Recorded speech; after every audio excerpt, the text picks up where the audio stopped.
ராமருக்கு 3000 ஆண்டுகள் வரலாறு உண்டு என்கிறார்கள். ஆனால் ராமருக்கு வரலாறே கிடையாது என போக்குவரத்து துறை அமைச்சர் சிவசங்கர் தெரிவித்துள்ளார்.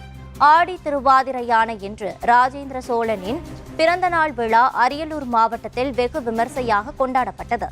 இந்நிகழ்வில் கலந்து கொண்ட போக்குவரத்து துறை அமைச்சர் சிவசங்கர் மேடையில் பேசும்போது, ராஜேந்திர சோழன் ஆட்சி செய்ததற்கான கோவில்கள், கல்வெட்டுகள், செப்பேடுகள் ஆகியவை ஆதாரமாக கொண்டு அவரது பிறந்த நாளை கொண்டாடுகிறோம் என குறிப்பிட்டார்.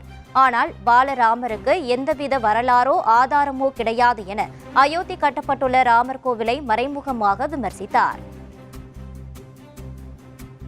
ராமருக்கு பிரதமர் கோயில் எடுத்திருக்கிறார். 3000 ஆண்டுகளுக்கு முந்தைய வரலாறு என்றார். அது உண்மை அல்ல, வரலாறே கிடையாது.